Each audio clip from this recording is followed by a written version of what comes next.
E agora, você acompanha pela Rádio Rio de Janeiro o programa Estudo das Obras de André Luiz. Vamos refletir sobre o livro Mecanismos da Mediunidade. Produção e apresentação, Deusa Nogueira. Queridos amigos ouvintes da Rádio Rio de Janeiro, dando continuidade ao estudo das obras de André Luiz, nesse momento Mecanismos da Mediunidade, vamos iniciar o capítulo 14, que tem como tema Reflexo Condicionado Específico. E ele começa no subitem Pródomos da Hipnose.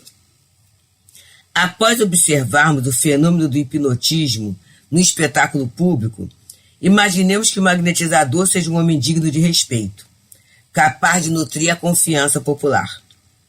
Suponhamos, seja ele procurado por um cidadão qualquer, portador de doença nervosa, desejoso de tratar-se pela hipnose. E aqui já vem André Luiz colocando, sobre a situação do uso do hipnotismo na cura, que é algo, quando a gente estuda um pouco de magnetismo, a gente vê essas associações, principalmente para aqueles portadores de doenças nervosas, das convulsões, dos fenômenos histéricos, esses fenômenos, essas doenças que causam assim tanto amargor e que naquele momento a ciência, a farmacopeia humana não tinha uma resposta, não tinha um tratamento. E aí ele continua dizendo, o enfermo, tê-lo-á visto na exibição a que nos referíamos, ou dela terá recebido exato noticiário, por isso mesmo, buscar-lhe-á o concurso, fortemente decidido a aceitar-lhe a orientação. E aí ele põe uma nota aqui. A utilização dos fenômenos hipnóticos serve neste livro simplesmente para explicar os mecanismos da mediunidade, e não para induzir os companheiros do espiritismo a praticá-lo em suas tarefas. Porquanto, o nosso objetivo primordial é o serviço da doutrina espírita, que devemos tomar por disciplinadora de todos os fenômenos que nos rodeiam, na esfera das ocorrências mediúnicas, a benefício da nossa própria melhoria moral. Então, a gente tem que ter cuidado, porque às vezes a gente se precipita e a gente vai falar assim, André Luiz falou, para usar o hipnotismo do fenômeno mediúnico. Não, a gente vai usar como ponto de comparação. E ele continua nos falando. O hipnotizador de imediato adquire conhecimento da atitude simpática do visitante e acolhe-o com manifesto carinho. Toma-lhe a mão, entrando de imediato na aura ou halo de força do paciente, interessando-lhes algumas inquirições. Nesse toque direto, inocula-lhe vasta corrente revitalizadora, e lhe falando de bom ânimo e esperança, e o doente se lhe rende satisfeito aos apelos silenciosos de relaxamento da tensão que o castiga. O consulente prestará ligeiros informes acerca dos sintomas de que se vê objeto, e o anfitrião paternal convidá-lo-á a sentar-se em larga poltrona que lhe faculte mais amplamente o repouso. Então ele aqui está descrevendo o procedimento, que o hipnotizador tem, ou que o técnico em hipnose tem, junto àquele que vai procurar.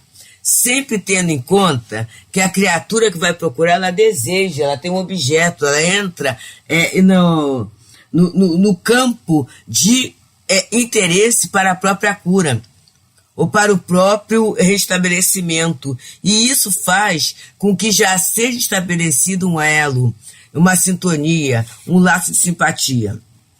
Quando o hipnotizador pega a mão, e a gente sabe que cada um de nós irradia, então quando ele toma a mão do paciente, automaticamente ele vai entrar no campo de forças do outro. E aí a gente está vendo que não é qualquer um fazendo de qualquer jeito, Tem todo um campo técnico, tem todo um campo que precisa ser estudado, e ser olhado com atenção. E a pessoa vai sentar numa poltrona que faculte mais amplamente o repouso, que na verdade é um relaxamento. É o relaxamento da tensão. é um trabalho de entrega, é um trabalho de confiança. E aí ele vem continuando. Mecanismo do fenômeno hipnótico, é o outro subtema. Recorrendo, por exemplo, em nosso estudo, ao conhecido processo de Liebold, o hipnotizador passará a ação franca, colocando-se à frente do enfermo. Vamos lá ver, então, que processo é esse de Liebold. Então, Liebold, Ambroise Auguste Liebold, ele é um médico francês, fundador da Escola de Nancy, em 1866. Ele foi um seguidor do Abade Faria, famoso como seu pupilo na história do magnetismo animal e pelo seu uso no cuidado da saúde. Então ele usou, né, esse sistema, essa técnica da hipnose para o uso da saúde. E olha aqui, sendo juntado também com a questão do magnetismo animal. Então, por isso, é esse momento que a criatura pega a mão do outro, né, e entra nesse campo áurico. É interessante que a gente vê muitas vezes, víamos muitas vezes, ciganas fazerem isso, né? Pegar a mão e falar. E há pouco tempo, nós tivemos um documentário acerca da África. Então, de acordo com um teste de DNA, as pessoas, né, nós, os negros, viam de que tribo ou de que país é que estava a sua descendência. E aí teve gente de Angola, teve gente da África do Sul, de vários locais. E um companheiro do Recife, compositor, artista mesmo, né? Ele descobre que ele é de uma determinada localidade. E lá ele chega, né? E aí tem toda a recepção, a pessoa vê os locais, vê a cultura. E aí tinha a cultura da dança. E aí, num determinado momento, o guia de turismo falou para aquele grupo da dança assim, eram mulheres, né? Quem aí gostaria de tentar ver, saber desse turista? E aí elas ficaram assim, mas uma falou assim, eu posso tentar. E aí o que ela fez? Ela foi, pegou a mão dele. E aí pegando a mão dele, ela falou assim, Brasil. Aí ela falou assim, Recife, ela não conhecia Recife. E aí falou assim, é da música, é da poesia, falou, mas foi tão assim emocionante que a pessoa deu de chorar. Porque eles chegavam ali como turista, né, e sem ter um histórico. E aí, naquele momento, a criatura conseguiu falar tudo. Por quê? Porque ela entrou no campo magnético, né? Esse halo vital, esse campo áurico desse companheiro.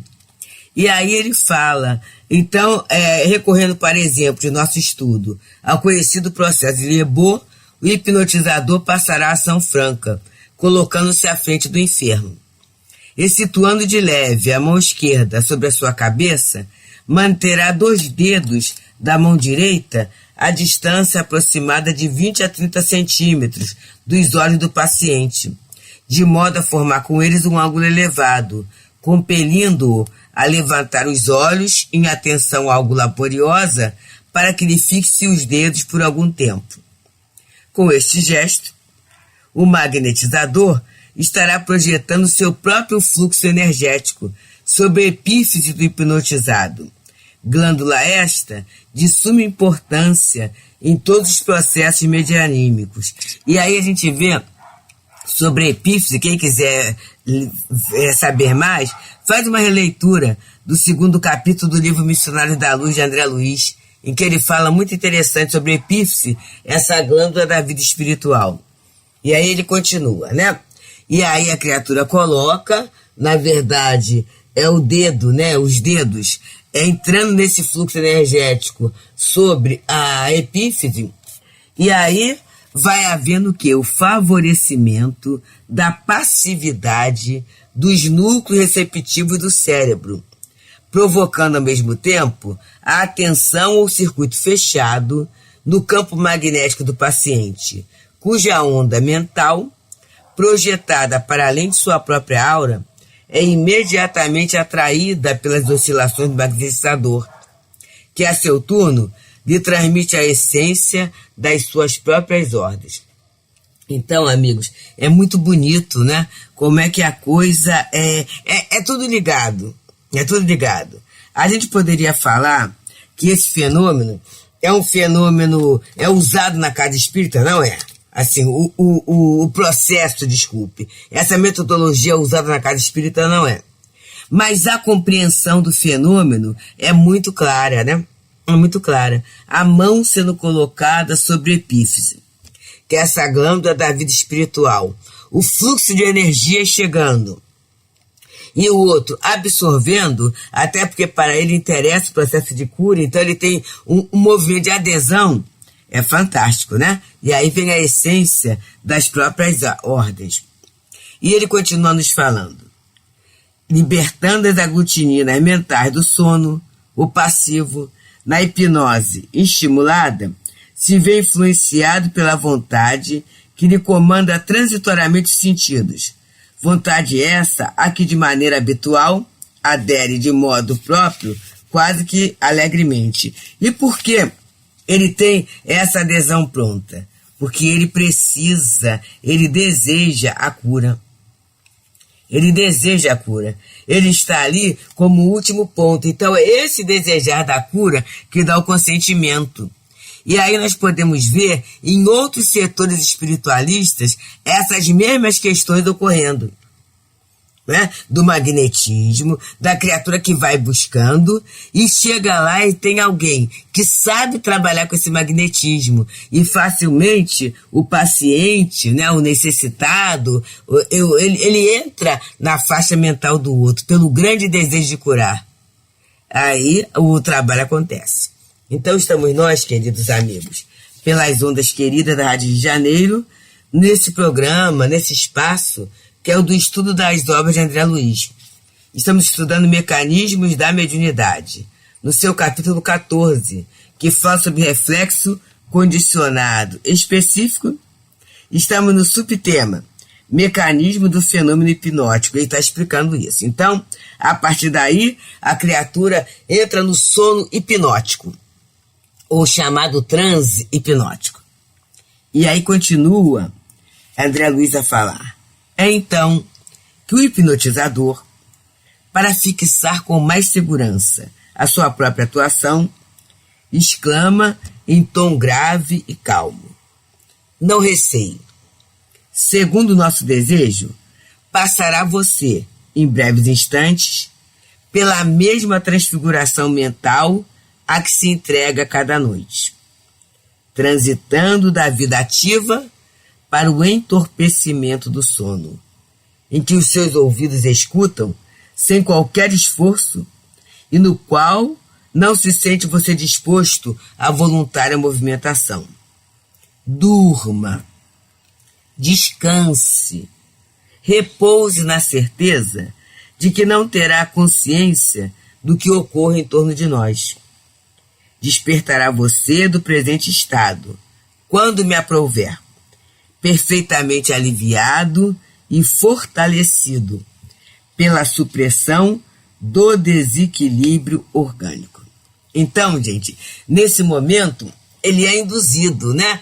E aí ele não vai lembrar por quê? Porque vai ser usada uma técnica. Mas vamos perceber aqui um fator interessante, que é o fator da confiança, facilitando a indução.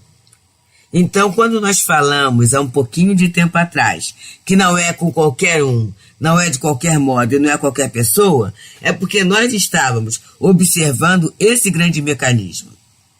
Esse mecanismo da indução, né? Que não é de qualquer maneira que as coisas ocorrem, né? E aqui a gente está vendo nessa técnica algo muito sério, que é para a cura. E essa cura é interessante, né? Essa questão do desequilíbrio nervoso, muito ligada às nossas questões espirituais perispirituais. Então a criatura quer se liberar daquilo. O querer se liberar daquilo, é claro que vai passar por algumas posturas íntimas de acatamento, de mudança de atitude, e aí a pessoa não vai lembrar bem disso, mas com certeza o hipnotizador vai falar, não é, sobre hábitos que a criatura tem que favorecem aquele desequilíbrio, aquela crise. É o que a psicologia chama de determinados gatilhos.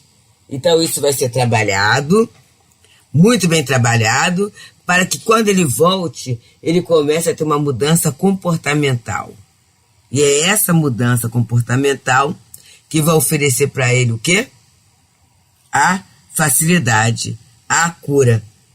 E a gente vê o seguinte, né? Ele está falando aqui, num momento único. Mas a gente sabe que é tratamento. A criatura vai e vem muitas vezes.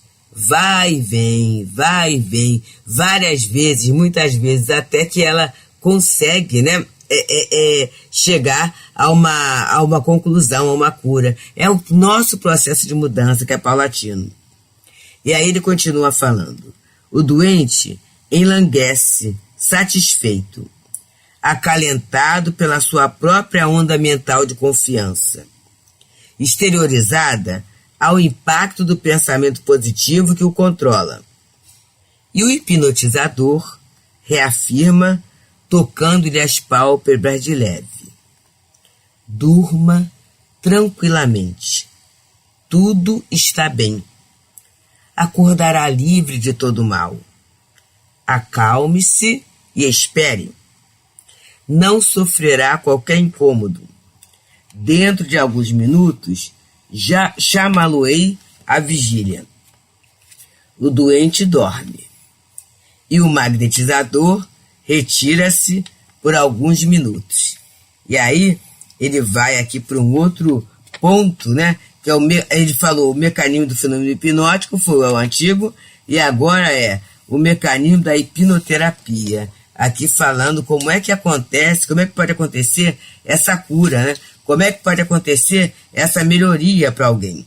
E eu sei que algumas pessoas falam assim, mas e aí? A lei de causa e efeito, o processo kármico. A gente tem a lei de causa e efeito, a gente tem a lei de ação e reação, mas a gente está cansado de saber que o nosso comportamento, ele pode mudar.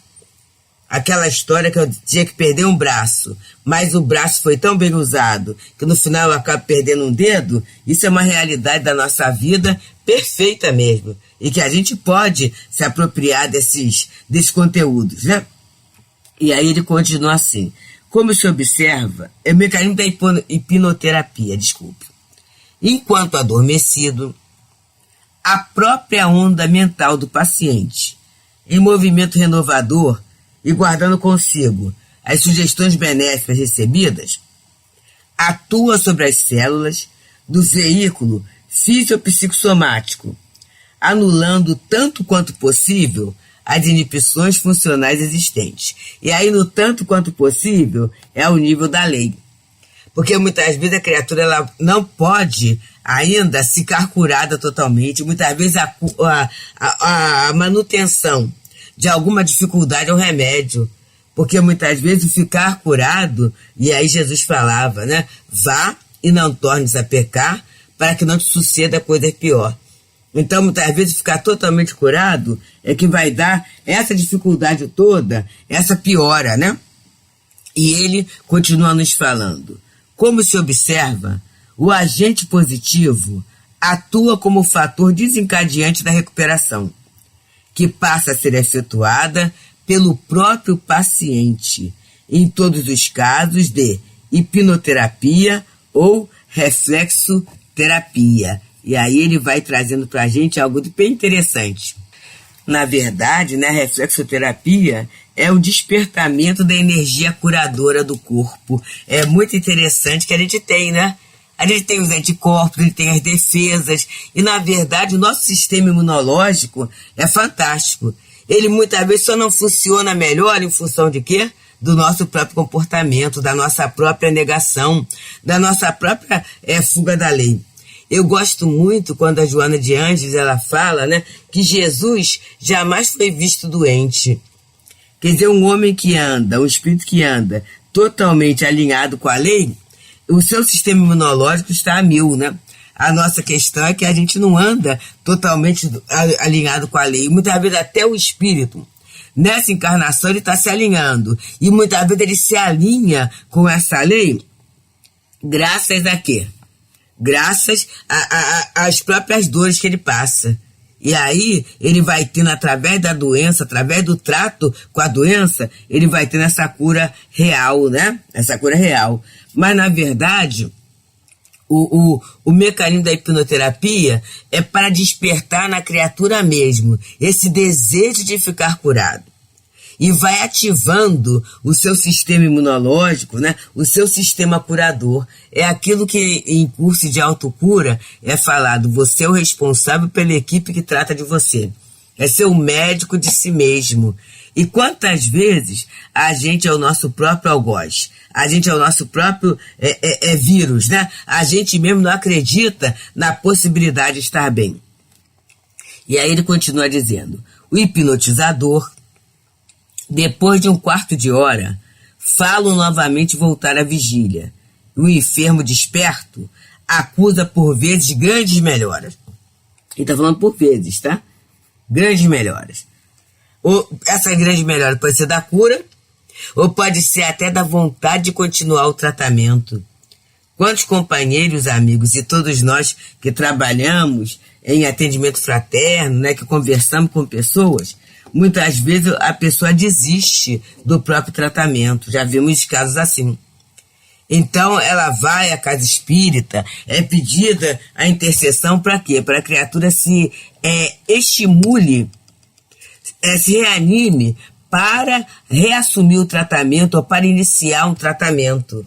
Porque às vezes a alma está nesse processo triste de resistência, né? Então, muitas vezes a grande melhora é a criatura assumir o seu tratamento, assumir a sua mudança de comportamento, assumir um protocolo saudável. E aí ele vai continuando. Naturalmente, agradece ao benfeitor o socorro assimilado. Contudo, o magnetizador agiu apenas como recurso de excitação e influência, porque as oscilações mentais em ação restaurativa dos tecidos celulares foram exteriorizados pelo próprio consulente. E aqui é muito bom, é muito lindo isso, porque está trazendo uma possibilidade para nós. Quantas vezes, através do exercício da oração, a gente se vê curado de uma dor de cabeça, de um mal-estar, de um desânimo. E a gente pode acionar essas forças. Quantas vezes, através do passe, a gente tem essa restauração. E aí alguém pode falar assim: mas eu estou tomando passe presencial na casa espírita. Mas os espíritos também dão passe. Desde que eu comece a aderir a essa onda de reconforto, de cura, de restabelecimento, de melhoria. Então esse mecanismo, essa questão magnética, ela ocorre sempre. Vamos lembrar da mulher hemorroísa, quando ela toca a túnica de Jesus? Naquele momento ela entra através da sua fé, através da confiança, ela entra nesse clima energético do Mestre. Tanto que Jesus sente: alguém me tocou, porque de mim saiu poder. Mas ele estava cheio de gente ali. As pessoas, como dizia Pedro, como é que você vai saber quem tocou o Senhor se está a multidão aqui? Mas acontece que o toque dela foi diferente. Foi o toque da fé, foi o toque da certeza do restabelecimento. É diferente daquele toque comum, né? É diferente daquele toque casual. Então a gente começa a ter esse entendimento, né? Eu me aproximar com intenção. Eu me aproximar de Jesus com essa intenção. Eu fazer a minha prece para os bons espíritos com essa intenção. A intenção da melhoria, da restauração, pedindo fortalecimento mesmo. Muitas vezes fortalecimento para o cumprimento dos nossos próprios deveres, para estabelecermos uma vida mais de acordo com o planejamento reencarnatório, não nos desviarmos tanto, vencermos determinadas dificuldades morais. Tudo isso, meus amigos, será altamente útil. E aí é nesse momento que essa ação restaurativa ela vai ser acionada pelo plano espiritual, mas virá de cada um de nós mesmos. Que a gente possa pensar profundamente nesse conhecimento que estão chegando com muita misericórdia, com muito carinho até nós. Muita paz. A Rádio Rio de Janeiro apresentou o programa Estudo das Obras de André Luiz. Produção e apresentação, Deusa Nogueira.